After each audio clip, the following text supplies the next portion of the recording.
Clancy unexpectedly received a jetpack delivery. He ignored the instruction manual and went straight to hands-on practice. In order to give the residents a flying sheriff to maintain law and order, it was reasonable for Springfield to bear some costs. Sky police. In my jetpack, I'm flying high above the law.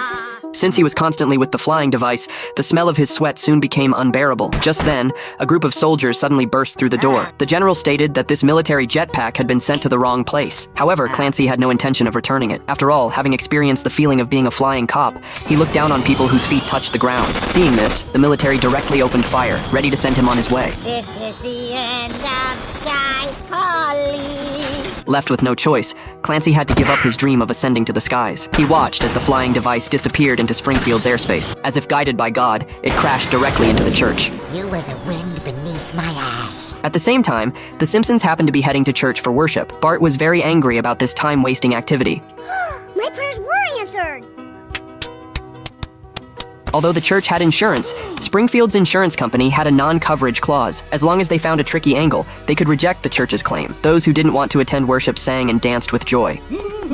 While the devout believers gathered in the church with worried faces, this church not only hosted all the town's weddings and funerals, but was also where their joy began and ended. Now the only option was to ask the public for money. Marge quickly went to the convenience store, but the church donation bucket made things even more hopeless. Keeps putting pickle slices in here. Apu said he could help them get the money they needed. Marge was very skeptical of what a non-believer said. Apu replied that the fools in town needed a church to receive education instead of shoplifting every day. No sooner had he finished speaking than someone skillfully conducted a cardless withdrawal. Marge instantly understood him. That very night, Apu attended their meeting as a heathen. His method of making money was to exploit a bug in blackjack at the casino. The casino! As long as they cooperated in counting cards, they could win more than they lost without breaking the law. But Flanders still found it hard to believe. The Reverend immediately provided theological support. The Bible had never explicitly condemned gambling. Biblical folks were always playing games of chance, like, drawing lots. Flanders looked through it and found it to be true. Breaking free from their shackles, everyone began to act without restraint. Apu quickly conducted professional training. First, they had to ignore all the distractions in the casino, the noise, the secondhand smoke, and especially the scantily clad waitresses. You, what is the count? Second, and most importantly, they had to maintain absolute secrecy. They couldn't tell anyone until they succeeded. Not even Homer? Homer is many things, but not a good accomplice. That night when she got home, Marge explained that she and her friends were going to raise charitable funds. Then she formed a team and entered the casino. The card counting technique was actually not complicated. They just had to spread out to different tables and place very small bets. Then they had to block out all distractions and mentally calculate how many high cards were left. When there were more high cards, the odds improved, and that's when they could signal their teammates to come and cash in. Of course, higher winning rates would attract the casino's attention. Others were responsible for keeping watch and signaling retreat. Using this method, the group won a lot of money that night. Just one more night, and they could gather enough for the repairs.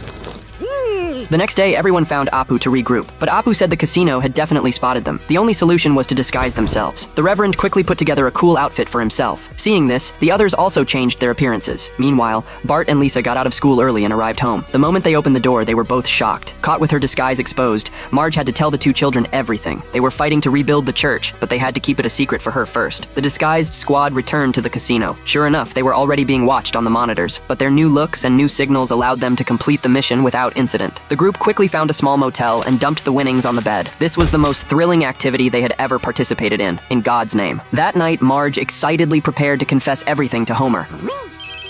As expected, something went wrong. Homer had been kidnapped by the casino's people. She had to return all the money they had won before they would release him. And how did all this happen? Originally, Homer was at home drinking peacefully, but the siblings worried that Marge hadn't come home and told Homer everything. If anything happens to Marge, we'll all be orphans. So Homer rushed into the casino with a photo, searching everywhere for her. In the end, he became the only victim of the entire card-counting operation. All right, as long as it's just questions. Marge quickly found the Reverend, but he said the money had already been paid to the construction project, and they had been remarkably efficient. Work had already begun, so returning it was obviously impossible. Everyone gathered at the church entrance for a discussion. It was God's will that someone with weak faith like Homer should suffer. Marge didn't believe God would be so cruel, so she went to a different place and prayed inside the casino. This performance art not only attracted crowds of onlookers inside the casino, but even people outside rushed over after hearing about it. I'm Doug Blattner, COO of the Gaming and Resorts Division of Stuffers Italian Foods. The casino manager had no choice but to have Homer released and ordered them never to come back. But Homer was never one to quit while he was ahead. He stated that card counting was not illegal and that they were definitely sore losers. Homie, after all this, do you still believe in God? On a beautiful night like tonight, How could I not?